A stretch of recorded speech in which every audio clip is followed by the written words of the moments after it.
Welcome, my friend, to this video that has the power to truly change your life. I want you to stop for a moment and think. Have you ever met someone new, shook their hand, smiled, heard their name, and then just a few seconds later completely forgot what it was? Or maybe you've studied for long hours before an important exam, only to sit down in the exam room and realize your mind feels completely empty. You stare at the paper, but the answers simply don't come. Or perhaps you walk into a room in your house with a purpose, but by the time you arrive, you stand still and wonder, why did I come here? Your head feels full of random thoughts, yet when it comes to remembering what really matters, you draw a blank. If any of these situations sound familiar, let me tell you this. This video is not just another helpful tips kind of lesson. It is made exactly for you. Everything you are about to hear is designed for people who want to finally unlock the hidden potential of their brain, strengthen their memory, and make remembering information easier, clearer, and longer lasting. You are going to learn not only how to recall names, facts, or numbers, but also how to change the very way your brain works. And here is an extra benefit. While you are listening, you will also be improving your English. Every sentence you hear, every word that reaches your ears is written in clear, natural English. By listening carefully and paying attention, you will not only strengthen your memory, you will also grow your vocabulary, understand grammar in context, and improve the rhythm of how you speak. So this is more than just a memory video. It is a double gift, one for your brain and one for your English. Stay with me all the way until the end, because what I am about to show you can truly change how you think, how you study, and how you live. If you apply these steps, if you practice them, you will never again feel like your mind has betrayed you. Instead, you will feel the confidence of someone who can trust their memory. You will walk into situations knowing that your brain is working for you, not against you. Let us begin. The first thing you must understand is how memory really works. Before we can talk about remembering, we need to talk about forgetting. People often complain, "My memory is bad. My brain is weak. I'm just not the type of person who can remember things." But here's the truth. Almost nobody actually has a weak memory. What they have is an untrained memory. The problem is not that your brain is broken, but that you were never taught how to use it correctly. Think of your brain as a library. Every time you learn something, whether it is a person's name, a date, a new English word, or a scientific fact, it is like placing a book on the shelf. But here's the problem. If you just throw that book randomly into the library, without a label, without a category, and without checking on it later, what happens? It gets lost in the noise. It's still there somewhere, but you can't find it when you need it. That is exactly what happens with your mind. You are constantly receiving information, but if you don't handle it the right way, your brain doesn't move it into long-term storage. It stays in short-term memory, and then it vanishes. Let's make this even clearer. Short-term memory is like writing on a whiteboard. You write something quickly, but if you don't save it, someone comes along and erases it. It's gone. Long-term memory is different. It is like writing in a notebook that you keep forever. Once something is written there, it is safe, it lasts, and you can return to it again and again. But most people only use short-term memory. They hear a name once, never repeat it, and then wonder why they forget. They read a page of a book without connecting it emotionally to anything, so the words vanish after a day. They cram for exams without revisiting the material, so after the test, it all disappears. The brain never had a chance to transfer the knowledge from the temporary whiteboard into the permanent notebook. Picture this. You're at a party and you meet a man who says, "Hi, I'm Jason." You smile, shake his hand, chat for a few minutes, and walk away. Later that evening, someone asks you, "Hey, what was that guy's name?" And suddenly, your brain is empty. Why? Because the name entered your short-term memory but never traveled further. You didn't repeat it, you didn't connect it to anything meaningful, you didn't visualize it, and so the information disappeared. Now imagine a different approach. You meet Jason, but this time you think, "Jason," like Jason Statham, the actor, and actually he does kind of look like him. You smile and repeat his name, "Nice to meet you, Jason." A little later, you say again, "So, Jason, what do you do?" Now your brain has heard the name several times, linked it to a picture, and added an emotional twist. The path is stronger, and the next time you see him, you remember. The lesson here is powerful. Memory is not some magical talent that some people are born with and others are not. Memory is a skill, and like any skill, it can be practiced, trained, and mastered. Here is the second big idea. You don't have a memory problem. You have an attention problem. Think about it. You cannot remember something you never really noticed. You cannot recall what you never truly looked at, or what you never really listened to.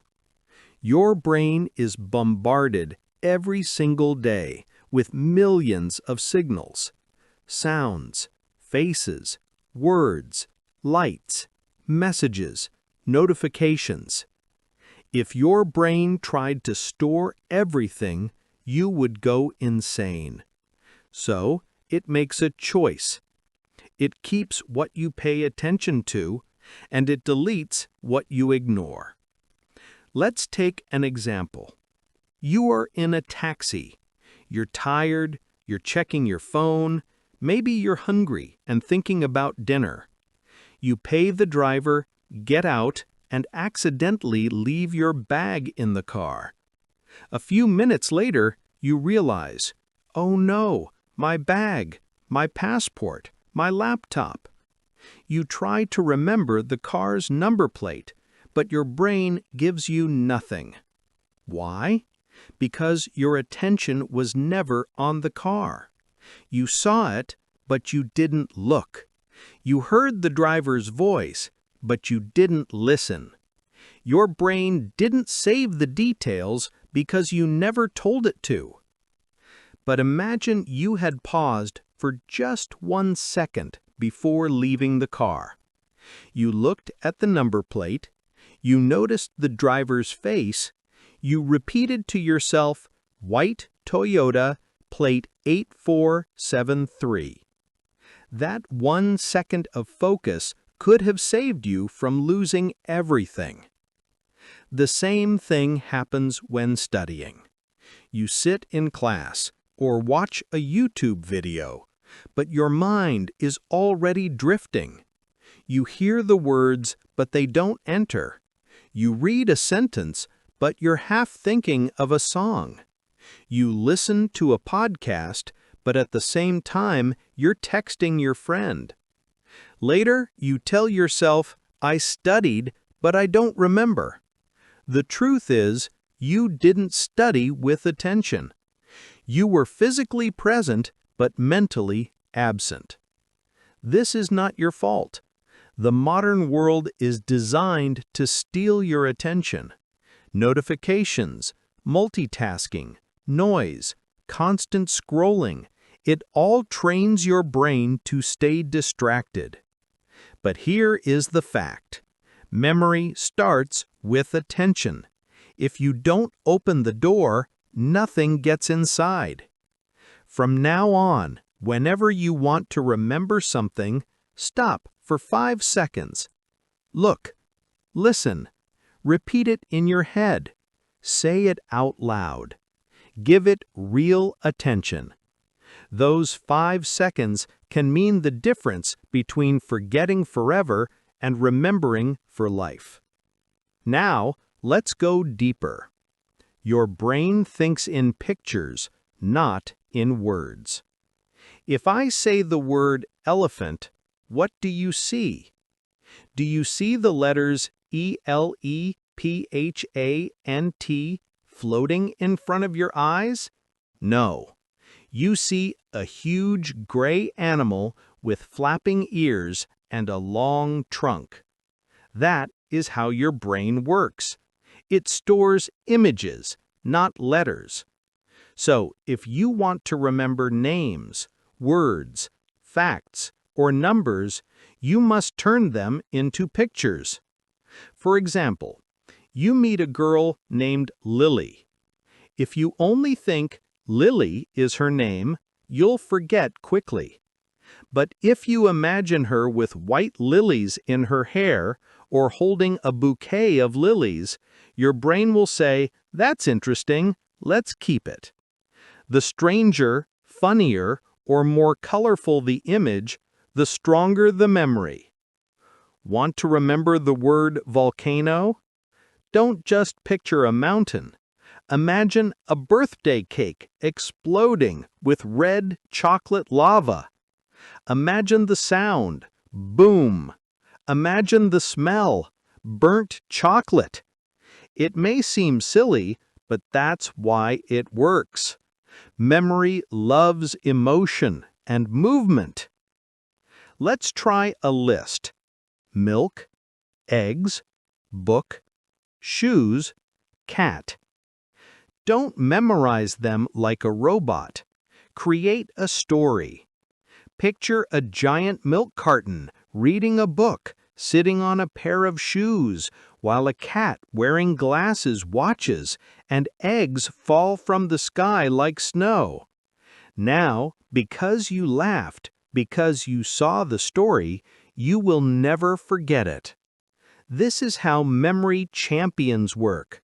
They use pictures and stories to memorize hundreds of random words or numbers. Actors use it to remember long scripts. Language learners use it to store thousands of words. And now you can too. You now understand that memory begins with attention and pictures.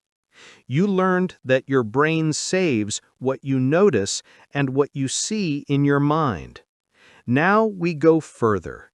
We will turn simple facts into a story. We will learn how to space our reviews so knowledge stays. We will connect feelings to learning so your brain cares. And we will lock everything by teaching it in your own words. These 4 steps work together. When you use them daily, your mind becomes a friendly place. You feel calm, strong, and ready. You do not fear exams. You do not fear names, dates, or new words. You trust yourself because you built a system that holds what matters. Let us begin with the story method. Your brain loves stories. Since childhood, our minds follow a hero, a setting, a problem, and a result. We feel tension, surprise, and a clear path from one thing to the next. Lists are dry. Stories are alive. A list is like 10 islands with no bridges.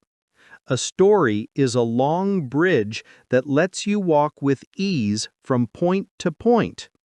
That is why most people fail to remember lists. There is nothing to connect the items. Your memory hangs them in the air, and they fall. But when you place the items in one funny scene, or in a cartoon-like movie in your head, you create a chain. One image pulls the next one forward. One action leads to the next action. Your brain says, "This is fun. This is clear. I know what comes after this." You saw a quick example earlier. Let us try it again, step by step, so you feel it in your own mind. Say you want to remember the following 10 items: apple, horse, jacket, candle, ice cream, cloud, socks, chair, tree, and monkey. If you stare at this list and try to repeat it, you may get the first few items right. But after that, you lose order. You confuse the middle. You drop the last three. Now, switch to the story method. Close your eyes for a moment and picture this. A huge apple drops from the sky and bumps a horse on the head. The horse gets scared and runs into a shop and grabs a big jacket to hide.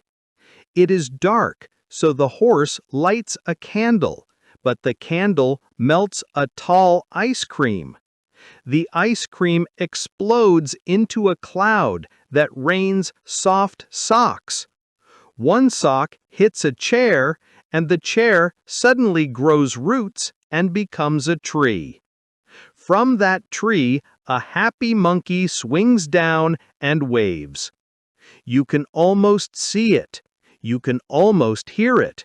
You can almost laugh at it because it is silly. Silly is good. Silly is sticky. Now you can repeat the list forward and backward. The apple leads to the horse. The horse leads to the jacket. The jacket leads to the candle, then to the ice cream, to the cloud, to the socks, to the chair, to the tree, and finally to the monkey. Your brain holds the path because the path has movement, surprise, and shape. Use this method for daily life. You can remember a shopping list by turning it into a story in your kitchen. You can remember talking points for a meeting by making each point a character doing something in a simple scene. You can remember steps in a process by turning each step into an action that pushes the next step forward. You do not need logic. In fact, logic can be slow. You need connection. Connection is king. Make it big. Make it colorful. Make it loud. Add sound effects if you like. Add smell. Add emotion. You will feel a clear shift in your head. Information is no longer a pile of bricks. it becomes a small, easy movie. And your mind loves movies. Now we move to spaced repetition. This idea is simple, strong, and proven. Learning something once is not real learning. It feels good, it tricks you, but it does not last. Your brain needs time and space to decide, is this important? It answers this question based on how often you meet the information again. If you return to it after a short break, your brain says, "Oh, again, this must matter." It builds deeper lines between your brain cells. Those lines are called pathways. With each review, the pathway gets stronger. After several reviews, the pathway becomes a road. After more reviews, it becomes a highway. Then you can drive fast and recall the fact without effort. Here is a simple schedule you can use for almost anything. Learn it once, then review after 1 hour, then after 1 day, then after 2 days, then after 4 days, then after 1 week, then after 2 weeks, and then after 1 month. You do not have to follow it perfectly, but the idea is to review more often at the beginning and then less often later. This pattern respects your brain's natural curve of forgetting. Without review, the curve drops fast. With spaced review, the curve stays high. You keep what you learned, and you save time in the long run. Let's use a practical example with a new English word. Imagine you learned the word grateful. It means feeling or showing thanks. On day 1, you read the meaning and say a sentence. I feel grateful for my family. You write it down. After 1 hour, you say it again and make a second sentence. I am grateful for my health. After 1 day, you use it in a short message to a friend. I'm grateful you helped me. After 2 days, you try to teach the word to someone else. After 4 days, you write a tiny story that includes the word. After 1 week, you look for it in a book or a video and smile when you see it. After 2 weeks, you test yourself. What does grateful mean? You answer without looking. Now the word belongs to you. It is inside you. It is not just a definition on a page. It is part of your daily language. This is the gift of spaced repetition. It turns short-term sparks into long-term light. You can do this with apps like Anki, Quizlet, or Brainscape.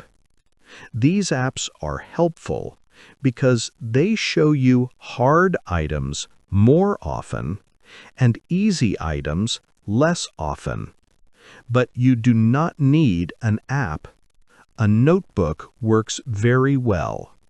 Draw a small table, write today's date, write the item, and then write the next review date. Check the notebook each day and review what is due. Keep it simple, keep it light. The power is not in the tool. The power is in the timing and the habit. Now we add a strong ingredient: emotion. Emotion is like glue for memory. The stronger the feeling, the deeper the memory. Think about your life. You may not remember what you had for lunch last Tuesday, but you remember a hard day when someone hurt your feelings, or a happy day when someone said a kind word that made you smile for hours. You remember those moments because they carried emotion. Your brain has a small alarm center called the amygdala. When something feels emotional, the amygdala tells your brain, "Save this. This is important for survival, for love, for connection." That signal pushes the memory into long-term storage. So, how can you use emotion for learning?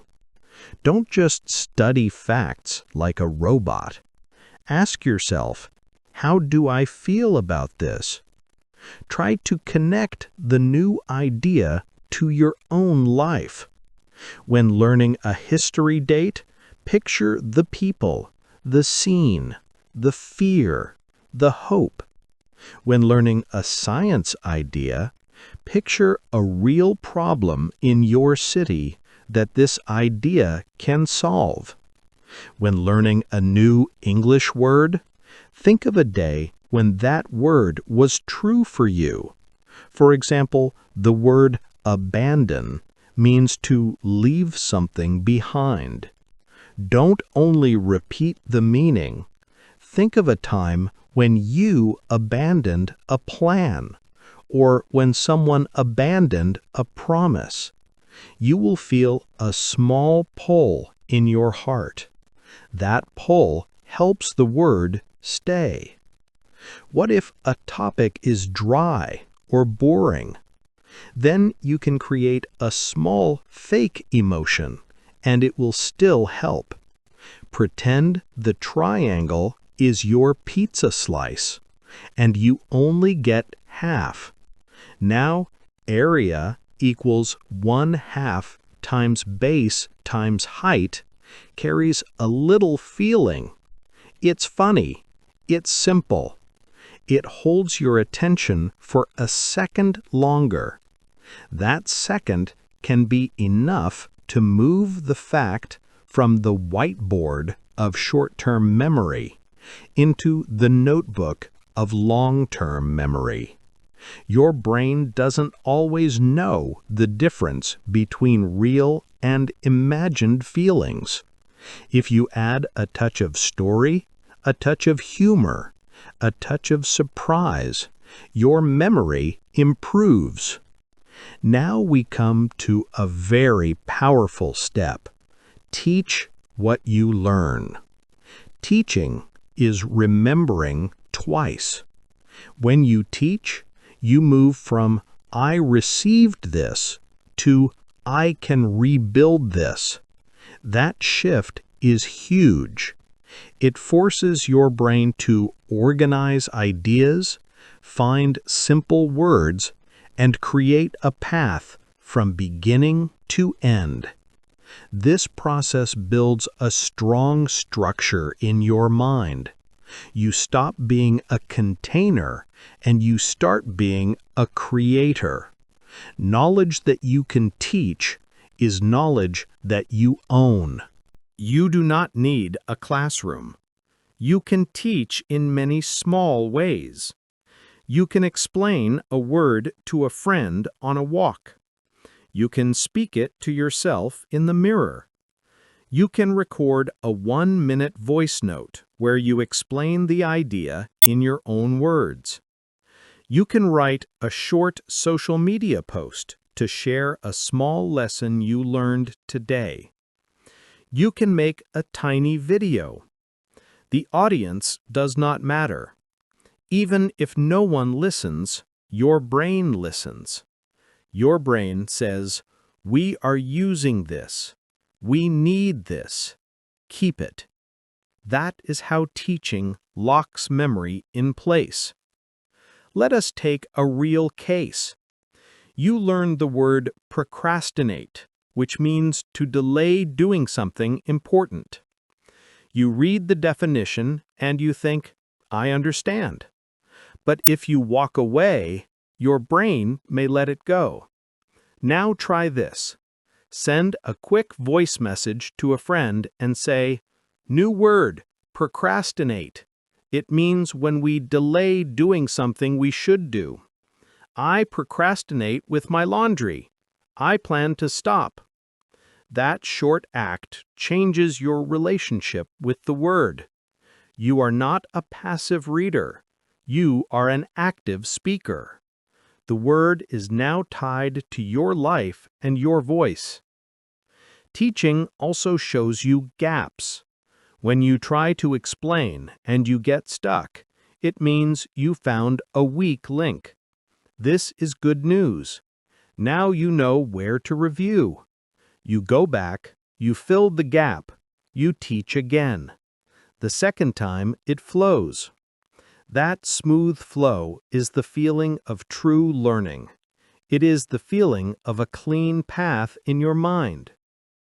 You can pair teaching with spaced repetition for even better results.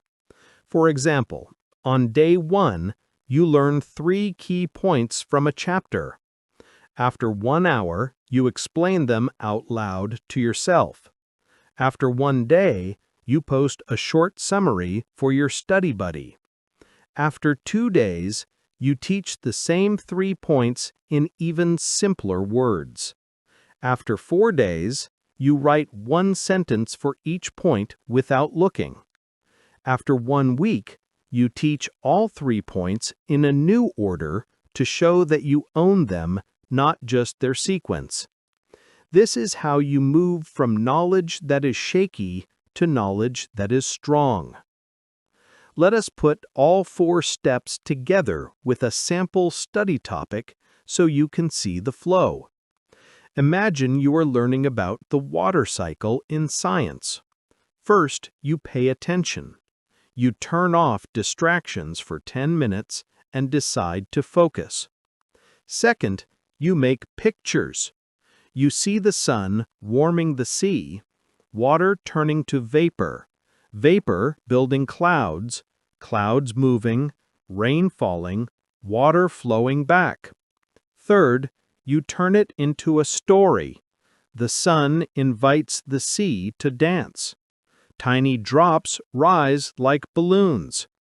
The balloons form a big party in the sky. The party gets heavy and starts to cry. The tears become streams that run home to the sea. The dance repeats. Fourth, you add emotion. You think about a day when rain helped the farms near your town, or a flood that hurt people, and you feel respect for nature's cycles. Fifth, you teach. You record a 1-minute voice note describing the water cycle to your younger cousin. Sixth, you use spaced repetition. After 1 hour, you explain it again in 3 steps. After 1 day, you draw it from memory. After 2 days, you write a 4-line poem about it. After 4 days, you explain it without any notes. After 1 week, you teach it to a friend using your own drawings. By the end of this cycle, the water cycle is part of you. You can remember it months later because you built the path, you walked it, and you enjoyed it. You can apply the same plan to learning English. Pick 5 new words. Make pictures for each word. Put the 5 words into a funny story so you remember them in order. Use them in 2 sentences each, so you add emotion from your own life. Teach the 5 words to someone else, even if you only speak to the mirror. Review them using spaced repetition. On day 1, say them out loud 3 times. After 1 day, write a short dialogue that uses all 5 words.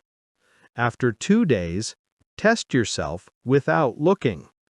After 4 days, make a 30-second audio using each word. After 1 week, try to use 2 of the words in real conversation. This is how a small set of words becomes part of your voice. This is how you climb from level 3 English to higher levels with calm and steady steps. Remember, your goal is not to become perfect. Your goal is to become consistent. Short, simple actions beat long, heavy sessions. 5 minutes of focused practice with a clear picture and a tiny story can give you more memory than 1 hour of unfocused reading. Your brain loves small wins. Give it small wins often. Celebrate when you remember a name. Smile when you recall a date. Feel proud when you teach one idea clearly. That pride is also an emotion, and it helps the memory stay. Here is a gentle routine you can try this week. Each day, choose one thing to remember on purpose. It could be a word, a quote, a formula, or 3 facts. Spend 2 minutes making a picture. Spend 1 minute turning it into a short story. Spend 1 minute saying it out loud like you are teaching a friend. Then write 1 sentence using it. At night, before sleep, repeat it once. The next day, test yourself without looking. This whole plan takes less than 10 minutes. But if you repeat it 7 days in a row, you will feel a new confidence growing in your mind. You will feel less stress. You will feel more control. A final note for this part. Be kind to yourself. Some days are busy. Some days your head feels heavy. Do not punish yourself. Do not say, "I am stupid." You are not stupid. You are human. Instead, return to the simple actions. Picture it. Story it. Feel it. Teach it. Review it later. Your brain is a partner. Treat it with patience and respect, and it will serve you well. You have learned how to turn lists into stories that stick, how to make knowledge last with spaced repetition, how to add emotion so your brain cares, how to teach so your memory locks in. These steps are practical. They are friendly. They are ready for you today. Use them with school subjects, with work tasks, with names and faces, and with English vocabulary. Soon you will notice that recalling ideas feels natural and smooth. You will speak with more clarity. You will learn with less stress. You will look at your notes and smile because your mind remembers. You have now built a strong foundation. You know how to use pictures, how to connect facts with stories, how to review with the right timing, how to attach emotions to your lessons, and how to teach what you learn. Each step has made your brain more focused and more powerful. But our journey is not finished yet. To reach the highest level of memory mastery, you need to use 3 final tools. These tools are older than history, proven by science, and practical for daily life. They are the Mind Palace, the review before sleep, and the save button of writing. And then we add two important habits: active recall, which is the truth test for memory, and protecting your mind from overload, which keeps your brain free and clear. Together, these last steps will complete the system. With them, your memory will become sharper, cleaner, and more reliable. Let us begin. First, the Mind Palace. This is one of the oldest and most famous memory techniques. It was used by ancient Greek speakers and philosophers thousands of years ago. They used it to remember long speeches without notes. Modern memory champions use the same method to memorize entire decks of cards or hundreds of random words. The reason is simple. Your brain is naturally good at remembering places. You may forget what you read last week, but you can still picture the house you lived in as a child, the color of the walls, the position of the furniture, even the smell of the kitchen. You can close your eyes and walk through it step by step. This ability is deep in human nature. Our ancestors needed to remember places to survive, where water was, where food was, where danger was. The Mind Palace uses this natural gift and connects it to new information. Here is how you build a Mind Palace. Choose a place you know very well: your house, your school, your favorite cafe, or even a park. Walk through it in your imagination. Picture the main door, the first room, the hallway, the kitchen, the bathroom, the bedroom, the balcony. Make it as clear as possible. Then, place the things you want to remember in these rooms as pictures. For example, if you want to memorize the planets in order: Mercury, Venus, Earth, Mars, Jupiter, Saturn, Uranus, Neptune, you can do it like this. At the entrance of your house, you imagine a thermometer breaking with hot silver, representing Mercury. In the living room, you imagine a bottle of pink perfume spraying everywhere, representing Venus, the goddess of beauty. In the bathroom, you picture a globe spinning in the bathtub, representing Earth. In your bedroom, you see red dust all over your bed, representing Mars, the red planet. On the balcony, a huge balloon bounces around, representing Jupiter, the biggest planet.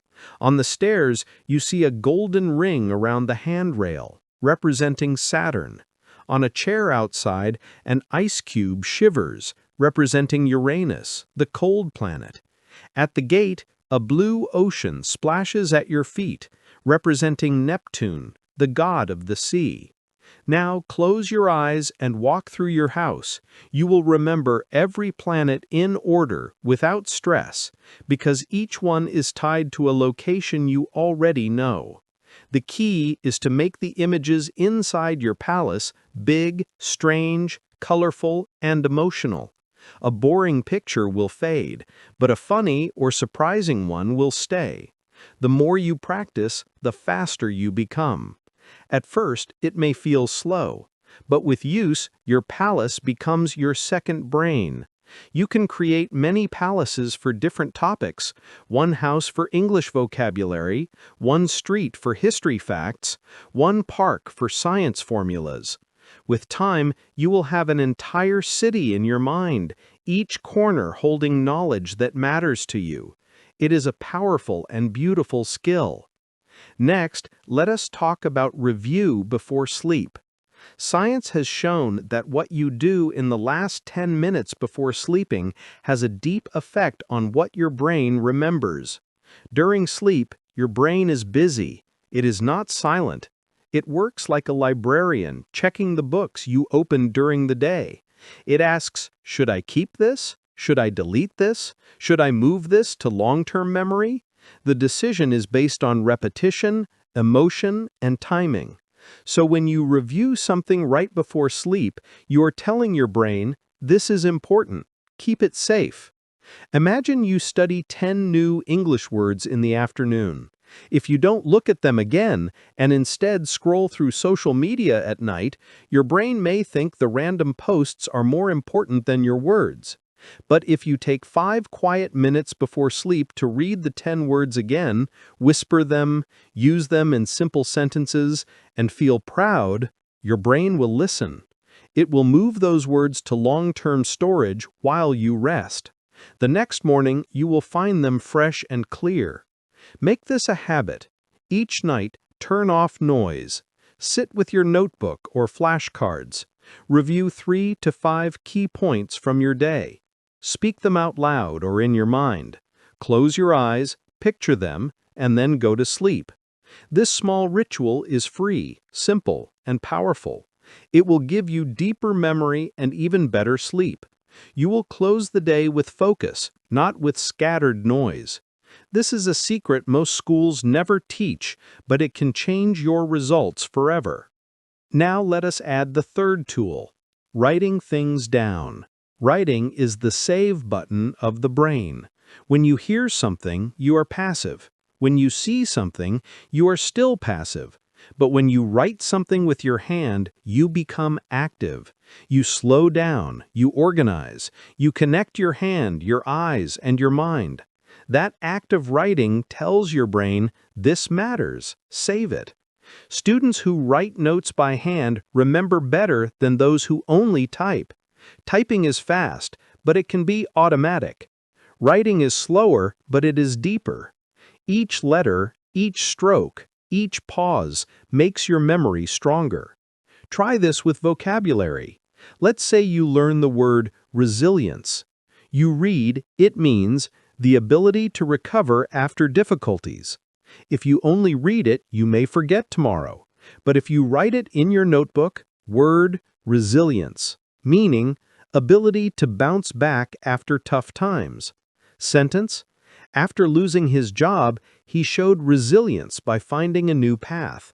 Personal note, I want to be more resilient in my life.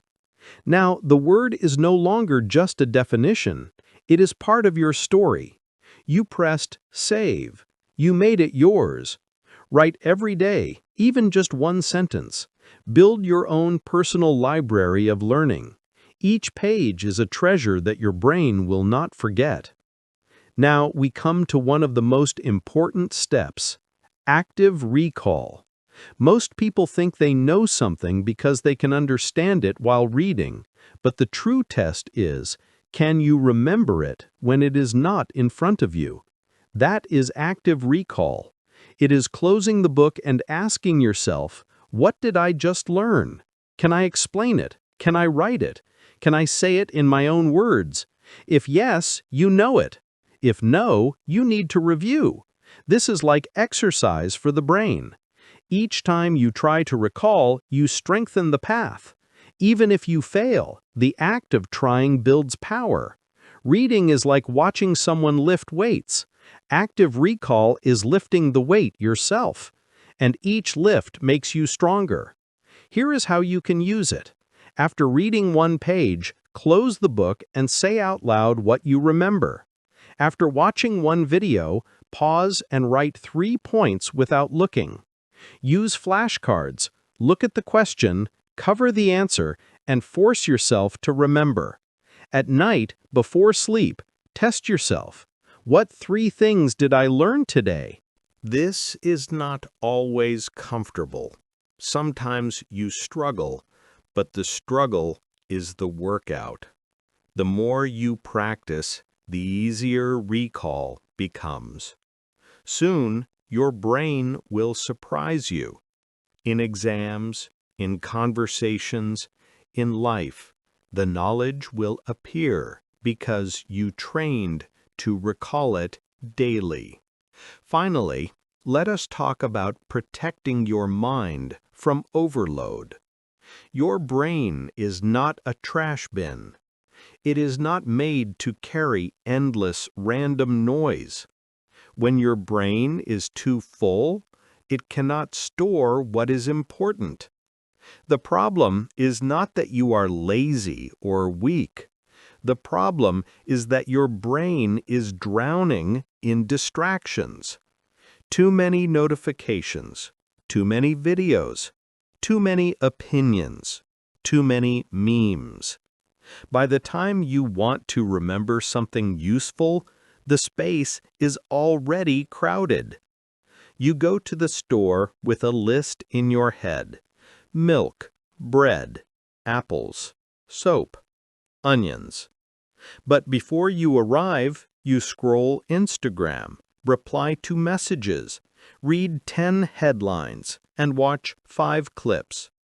At the store, you remember milk and apples, but forget onions and soap. You feel frustrated, but it is not stupidity, it is overload. Your brain is like a garden. If weeds grow wild, the flowers cannot breathe. If you want a strong memory, you must protect your garden. Each day, ask, what am I letting into my mind? Does this help me grow, or is it clutter? Do I really need to read every message? Do I need to watch every video? Do I need to scroll every feed? Learn to say no. Limit the junk. Unfollow noise. Take breaks from screens. Write down your thoughts to release stress. Spend 1 hour each day with no phone, just you and your notebook. Start your mornings in silence before you touch your phone. Breathe. Think. Plan. Protect your brain the way you protect your home. You would not allow strangers to sleep in your bedroom. Do not allow random content to live rent-free in your memory. When you guard your mind, you give space to what matters. Then memory feels natural, light, and calm. Now you know all 12 steps. From attention to visualization, from stories to spaced repetition, from emotion to teaching, from the mind palace to nightly review, from writing to active recall, and finally protecting your mind from overload.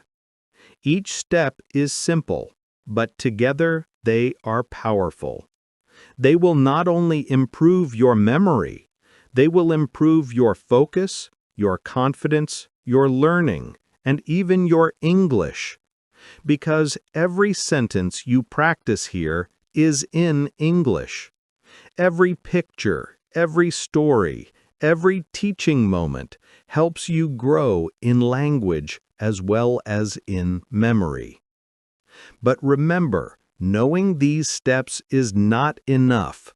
You must live them. Real memory is built by daily choices. Do you write what you learn? Do you test yourself? Do you review before sleep? Do you add emotion?